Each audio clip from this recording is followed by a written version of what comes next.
Hey, I'm Carlos Lago, and up next is a peek at what you'll find on Daily Fix at MotorTrendOnDemand.com. What is Daily Fix? Well, it's a show you'll find exclusively on MotorTrend On Demand, and it's a show that airs about every weekday. And what we want to do on this show is go a little bit deeper into the personalities and hosts and cars that you see here on this channel.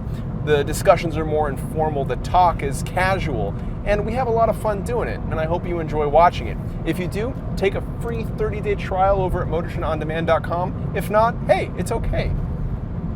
I still love you. Welcome to another episode of Quick Drive. I'm here with Lucky Costa. Hello. We're still refining your title, official title. Lucky Costa. Lucky Costa. Always check twice. Always check twice. Always check twice. Double check everything. We're in your 66 Chevelle, which has been seen on Hot Rod Garage and... Yeah, 66 Chevelle. Yep, that's the sound. That's how you know. That's the sound, yeah. So this was on Roadkill Garage. Yeah. Where it narrowly beat. No, I didn't win. Narrowly lost. Yeah. To Roadkill Garage hosts Freiberger and Dulcich, who are the most honest competitors around. Those guys are like save the cone. They would never hit a cone or hurt a cone. Yeah. I see their t-shirts. Save the cone. We should make save the cone t-shirts for Freiberger. Exactly. That's actually really good. Help save the cones. Some SCCA people would really enjoy that. So how long have you had this car? I bought this car from Kalen, who is Tech Center Kalen on Instagram, if you can believe that. Is he really? Yeah. And I bought it from him, I'd have to say 6 years ago, maybe a little bit longer, for I want to say $5,500. Okay. And it was just a rolling chassis, basically. Yeah. And then the funny part was I did payments, and I have I had $100. Here's $100. Hey, I got like a couple hundred here. Here's a couple hundred. Yeah, it's pretty funny. That's pretty good. And since then, it's grown quite a bit. Freiberger actually had a lot of great things to say, a lot of really nice things to say about this car, which is interesting. It normally doesn't. Yeah, I mean, it's flattering coming from him. Yeah, too. right. So I mean, he's no slouch. He's got some cool stuff. Yeah. I mean, he sort of called this thing like a really nice, well done pro touring car, but you don't like that term, right? I mean, there are people out there who build pro touring cars that are 10 times the car. This is a fun driver. I mean, I got no problem smacking a. Well, I'm trying not to smack a curb, but I don't. Hypothetically, again, right? Theoretically, on a closed course, I don't have a problem smacking a curb or jumping a dip or whatever. And they wouldn't do that with a pro touring car. They'd be worried about the alignment or whatever. Yeah. About hurting cones. Yeah. Cone killers. What engine?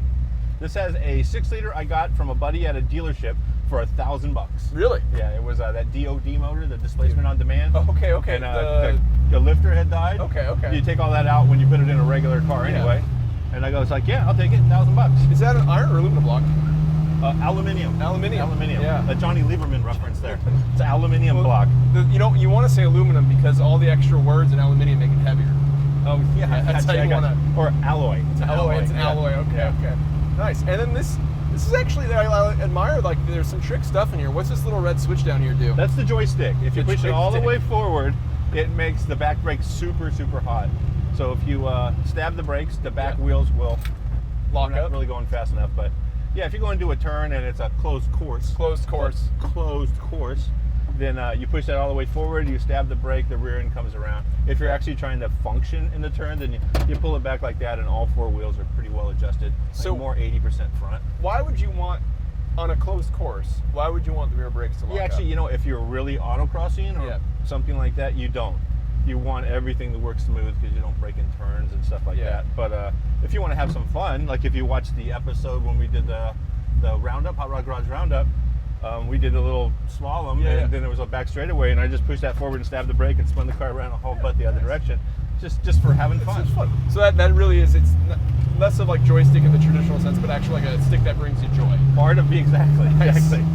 Now you've got a Holley EFI here, big center display. That's pretty trick. And air conditioning? Is that what I feel? Yeah. Can you feel it? Hold on, I'm real subtle with that. Open the vents out. What's that big red dial there? That's actually, I have the same pedal assembly that we just put in Tony's car. Okay. I put this one in a long time ago. It's a front and rear master and then a hydraulic clutch. Okay, so I can turn that knob and move a clevis bar in between the front and rear master. That's like a true proportioning valve. Mechanically controlled or is it electronically controlled? No, it's a cable and you twist it and the cable spins. Nice, so you can keep adjusting bias. That's really freaking neat. Only thing that, I mean, it's cool. It's a great conversation piece. It looks really neat right there in between the two homemade AC ducts. Yeah. But you have to turn it like 8 times to get it to do anything. So I really should put one of those little crank knobs on there. That would be better. Suicide knobs, spinning it around.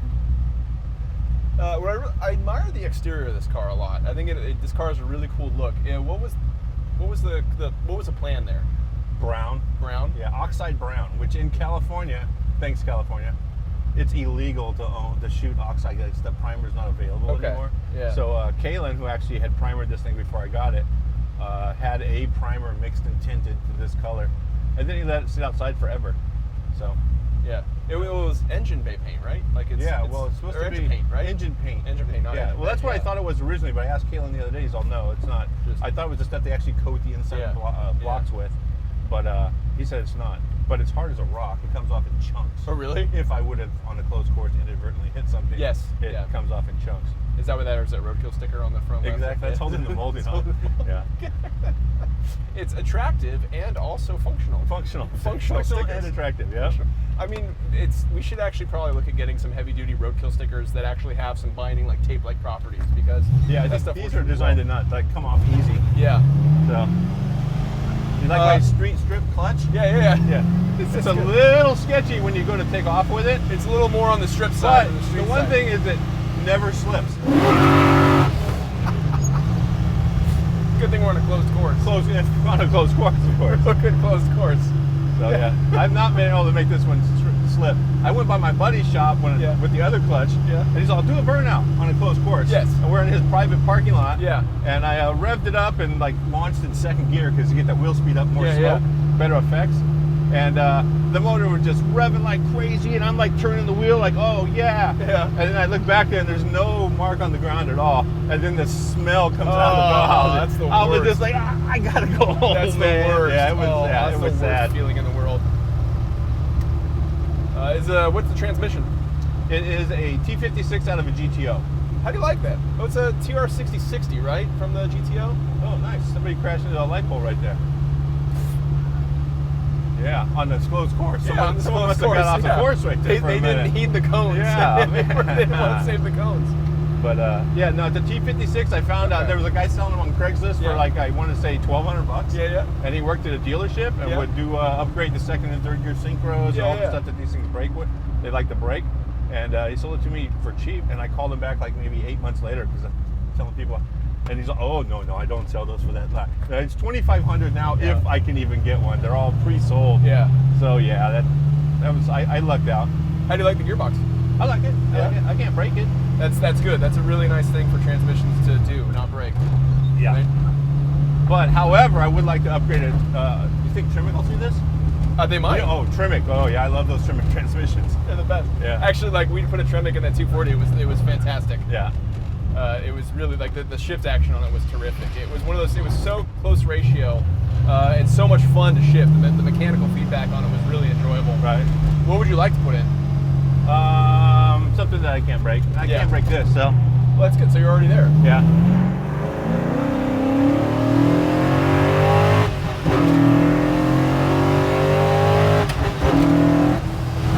We're entering the closed course right now. Yeah, the closed course section of our quick drive loop. Yeah. This thing sounds good. What does it rev out to? I don't know. No indicator red line, huh? No, just the light came on and it's at 65. So okay. Unless you want to find out. Yeah, it's your car, right? No, that would be unsafe and irresponsible. Yeah, but it's a closed course. Childish. Yeah, and you know none of those things, right? Yeah. Immature. Yeah. So transmission. What else? One more gear. Okay. Conversation gear. You should actually miles put an that hour at 1,700 RPMs. Nice. You should actually put that instead of 6. Just have conversation. Yeah, I got that other one that says County Jail Prison for 5th and 6th. I remember years ago doing the calculations when Ford Shelby GT500 came out, and it was a 200 mile an hour capable car, right? Right. And actually backing out the math and saying, okay, what's the speed in gear? And like 6th gear was something like 300 miles an hour. What was that in? It would never would do that. You know, aerodynamics wouldn't. But the 6th gear was so tall that it could theoretically do like 300. Huh. You know, that's math for you. Yeah. So after transmission, what else would you like to do to this? Actually, I want to put in a crazy motor. Crazy motor. This motor is super fun. Yeah. And I'm cool with that. But it's got stock heads on. I've done nothing to the heads but replace the gaskets. And I know that, you know, LSs are capable of so much more. Yeah. I do a lot of work there. I don't have a horn, so let's say hi. Yeah. What is crazy motor in your head? Like, what does that mean? I did run into my buddy Mike Copeland at SEMA. Yeah. So anything that he puts his hands on, it's crazy affiliated with. It's he does one of his mild motors. Yeah, he does a crazy. Yeah, mild for him is crazy for Sane. Yeah, exactly. He touches it, it becomes crazy. That's good. Exactly. As I told him, I go, hey, I got that 6-liter. We dynoed it. It was like 4 something at the rear wheel. He said, that's cute. Yeah, my wife's Jeep is 900 at the rear wheel. So, you know, like, if Mike could hook me up with like a chick motor, I would be perfectly fine with that. You'd be happy like, with Mike gave me wife's his wife's old tired motor. It's like 900 at the rear wheel. In a Jeep? In a Jeep. That's silly. And he put his wife in it. Mike Copeland's, I had the pleasure of meeting him at SEMA. Really nice guy, really fun guy. Yeah, I met him on overhauling. Yeah. And we were doing a build, and he brought the motor. And the motor had shown up with a electronic throttle body, and we needed a mechanical throttle body. He's all, let me make a phone call. So he makes a phone call, and I don't know, an hour or so later, somebody shows up from Holly with a warm piece of aluminum, black anodized, like 109. Helicopter flies in, Holly Brady jumps out. Me and him had just gone and got cold air intake parts and whatever, and I was like, well, I got this. He's all, no. He kept whipping out his credit card payment. I was like, dude, you work at Langenfelter. What do you do? He's like, I'm the head a-hole. I was like, really? Okay, because I figured he was just the guy that dropped parts off or came out to whatever, be the meter and greeter. Ends up, he is the boss over there. When Mike Copeland calls. Yeah, he called, and Holly drops off a warm out of the anodizing throttle body that's not available yet. I'm like, dude, who are you? And we've been friends ever since. That's great. Well, so how many miles does this thing see on a given week? You drive this pretty regularly, right? Yeah, I drive it all the time. Yeah, that's good. That's good. I mean, too many of these cars don't see that kind of miles. Yeah, I mean, I drive it, 3-4 days a week. I mean, I have my other car that I drive, and then Lakeside 64. Lakeside 64, yeah. Well, that thing will be driving soon, I hope. Yeah, well, it's kind of driving now, but... It's kind of. Yeah. Well, I mean, kind of driving is a very vague term. It's puke and fluids, right? Yeah, that's my newest one is head gasket be damned. Head gasket be damned. That's another great T-shirt. We should probably start recording all these great T-shirt names. Are you going to keep that clutch in here, or is that going to be... Yeah, you know, it's the Hayes Dragon Claw. Yeah, I say that whenever I reference it. You're contractually obligated to do that. Dragon Claw. And it's Dragon Claw. super, I mean, it works great. Yeah. I just have still, it seems like every time I try to drive it normal and just roll out of the clutch real slow, it makes a funny noise. Yeah. I actually spent an hour on the 4-post lift, me and Kaylin, looking for the loose brake line or bushing body or something, because it's this rattly noise. I was like, oh, something came loose. My exhaust is hitting something. And it ends up, it's the little counterweights, the inertia little wheels that they just do that noise. Make that noise. Yeah. I kind of like a loose clutch because it kind of masks when you screw up a bit better, especially if your car's quiet and you have a loose clutch. You can just be really super gentle on it, and it makes you look better as a driver. Which is something that where can I get one of those clutches? Well, what you do is you just put it halfway and keep revving it. You do one of those clutch burnouts you did earlier. Oh, okay. Yeah. Well, yeah, this thing has, well, I guess it does have it in the middle from off and on, but before it's just a switch. Yeah. A clutch switch instead of a clutch thing pedal. on a closed circuit, you can literally put it in second gear and just launch. Really? Instant wheel speed, smoke. I did on a closed course, of course. Yeah. A Hellcat, a white 4-door. Ends up, the guy rolls down the window and looks at me and goes, "Hey, I know you." Yeah. Well, I know you too. It was one of the guys from that Street Outlaws. Okay. The older guys. Yeah. I don't know his name, but I recognize him from the show. Yeah. And he's all, "You know, this is a Hellcat, right?" I go, "Hey, there's no shame in listening to a Hellcat." Yeah, right. And right there, we both got into it. And he, went up in smoke right away. And mine went up in smoke and then started to grab a little bit. It almost looks like I'm winning. And just then, there was a cone in the track. Yeah. A whole bunch of cones stopping for a red light. Save the cones. So we slowed down, and but it looked like I let off. So it really looked like I just took pity on him. Yeah, hey buddy, Nice. And we both know better. Well, thank you for being part of this episode of Quick Drive. Sure, buddy. And anytime we can take a ride in this thing, I'm happy to do it. Absolutely. This is a pretty rad car. Yeah. This doesn't suck. Doesn't suck at all. Yeah. None of this sucks. That's the best part. It's all good, isn't it? Yeah. Well, we'll see you next time. Thanks for watching. And if you want to see more of this guy, keep watching Hot Rod Garage and Roadkill and all the other stuff you're on, right? Mobile Tech Lucky. Mobile Tech Lucky. Call this number. Call me. Shout me a holla. Call this number. Thanks, man.